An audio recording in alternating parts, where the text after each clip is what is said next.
Okay guys, good greeting to everyone. This is my activity 16 and unit 16. And let's start.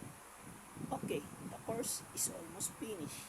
So as you train the week, also review reading, you'll practice the short A and the short O.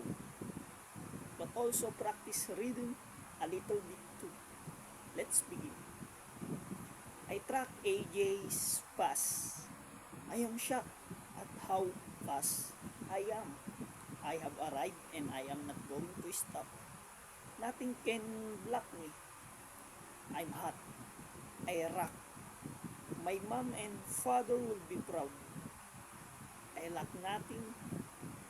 I have improved a lot and I am not stopped. I have a full tank of gas and I am rocketing forward. Nothing can stop me now. I rock, I rock, I rock. Now, at a medium speed.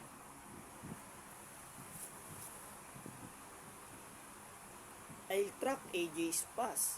I am shocked at how fast I am. I have arrived and I am not going to stop.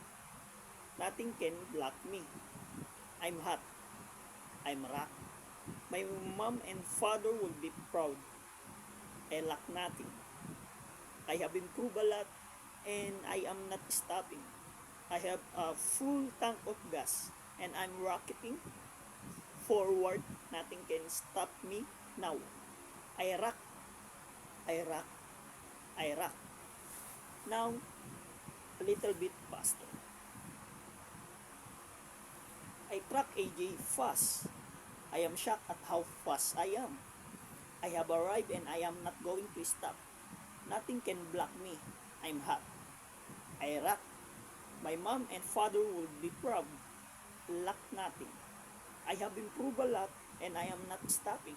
I have a full tank of gas and I am rocketing forward. Nothing can stop me now. I rock, I rock, I rock. And this is my activity 16. Thank you.